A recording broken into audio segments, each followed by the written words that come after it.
Bonjour, dans cette vidéo, je vais vous présenter l'adressage IP sur un réseau et faire la synthèse des notions qu'on a vues dans les activités. La fiche synthèse vous a été remise avec les activités, c'est la fiche de droite. On va s'intéresser à l'identification d'un poste sur un réseau. L'objectif est de comprendre l'intérêt d'un plan d'adressage. Prenons l'exemple d'un entrepôt de logistique de carton. On remarque qu'il y a différentes étagères. La première étagère, donc le meuble 1, le meuble 2, et il y a différentes hauteurs. Il y a l'étagère 1, l'étagère 2, il pourrait avoir l'étagère 3, et la personne de l'entrepôt a décidé que la rangée ici serait la 3, la rangée ici serait la 2, et la rangée ici serait la rangée 1. Donc si on s'intéresse au carton rouge, on peut définir sa position via le plan d'adressage. Il est posé sur le meuble 1, sur l'étagère 2 en hauteur, et sur la troisième rangée. Donc son adresse sera 2.1.1. Si maintenant je vais m'intéresser à un autre carton, mettons le carton vert, on voit qu'il est posé sur le deuxième meuble, sur l'étagère 1 et sur la première rangée. Donc son adresse sera 2.1.1. Comme pour l'exemple du carton, il est obligatoire d'organiser un plan d'adressage pour identifier un poste informatique ou un objet connecté sur un réseau. L'adresse IP est la solution internationale. Elle est composée de 4 parties. La partie 1 qui désigne le collège, la partie 2 qui désigne la zone de l'établissement, la partie 3 qui désigne dans quelle salle est située, et enfin le numéro du poste. Si on regarde cette adresse, elle désigne ce collège-là, dans la zone 1 qui est l'étage. Dans quelle salle? Le poste en question, c'est celui de la salle 2. Et enfin, c'est le premier, deuxième, troisième, quatrième, cinquième, sixième, septième poste. C'est pour ça que son adresse est 10.1.2.7. Donc, comme je vous l'ai dit, l'adresse IP, c'est une norme internationale et donc elle permet d'identifier un appareil connecté sur un réseau. Elle est composée en 4 parties. La première partie est ici pour le 10, la deuxième est pour le 1 et enfin la 3 et 4, vous l'aurez compris, c'est les deux parties suivantes. Donc la valeur minimum que peut prendre une partie, c'est soit 0, et la valeur maximum, c'est 255. Attention, toutefois, on ne peut pas les utiliser car elles sont dédiées à des usages spécifiques. Si maintenant on s'intéresse à communiquer une information entre deux postes sur un même réseau, il faut déjà un émetteur, une information à connecter, que les deux postes soient reliés par le réseau, et un destinataire.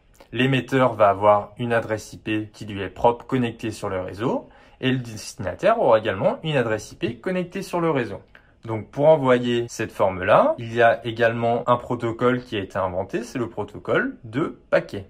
Le protocole de paquet est composé en 4 parties. La première où on indique qui est l'émetteur, la deuxième qui est le destinataire, et enfin la troisième, on va envoyer l'information au destinataire. La dernière partie, c'est pour le contrôle, on ne s'en intéresse pas. Si le fichier est trop gros, et dans ces cas-là, on va le couper en plusieurs morceaux. Et donc, on va envoyer un paquet 1, un paquet 2 et un paquet 3 si besoin. Si on prend l'exemple d'une vidéo, comme on le fait dans l'activité, je souhaite envoyer une vidéo sur le serveur de YouTube. L'émetteur, donc c'est moi, je vais prendre mon adresse IP, l'adresse IP publique car elle est sur le même réseau que celui du destinataire YouTube. L'information, je vais envoyer un premier morceau de ma vidéo. Et enfin, après, il y aura une petite information de contrôle. Et je vais renouveler cette étape suffisamment de fois jusqu'à arriver jusqu'au dernier paquet et que le serveur de YouTube me dise c'est bon, j'ai bien reçu tous les paquets. En réalité, mon ordinateur n'est pas connecté sur le même réseau que YouTube. Donc je vais d'abord devoir envoyer sous forme de paquet à ma box internet. Ma box internet, elle est connectée sur le même réseau que YouTube. L'émetteur, donc c'est mon ordinateur. Le destinataire, c'est ma box. Et je vais décomposer la vidéo en paquets. Elle sera contrôlée. Et après, il pourra l'émettre jusqu'à YouTube. En informatique, vous l'aurez compris, un ordinateur communique uniquement avec des 0 ou des 1. Donc ça s'appelle un bit. Donc soit il prend la valeur de 1, soit il prend la valeur de 0. Le terme bit vient du terme binary digit et c'est l'unité du système binaire. On peut regrouper les bits par paquet de 8, ce qui devient un octet. C'est comme ça qu'il se nomme. C'est plus facile à lire. Donc un ensemble de 8 bits forme un octet.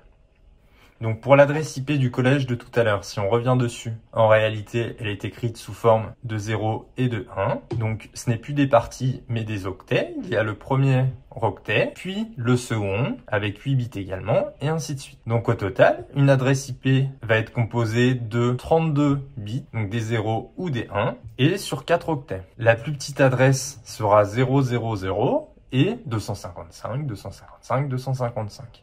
Au total, ça nous laisse 4,2 milliards d'adresses possibles. Cela commence à poser problème, vu qu'on est de plus en plus de personnes connectées à Internet. C'est pour ça qu'on a inventé une nouvelle norme pour permettre plus d'usagers. La nouvelle norme, c'est l'IPv6.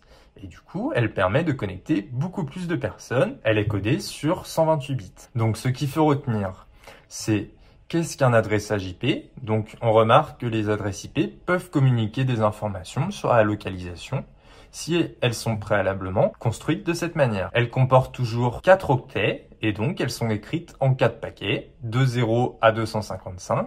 Pour émettre un message, donc il faut d'abord l'adresse de l'émetteur qui envoie le message, puis l'adresse du destinataire, et enfin, on envoie le fichier sous forme de paquet. S'il est trop gros, on l'envoie sous forme de plusieurs paquets. On a vu que l'adresse IP à l'origine est écrite sous forme binaire, et donc, elle est constituée de 4 octets.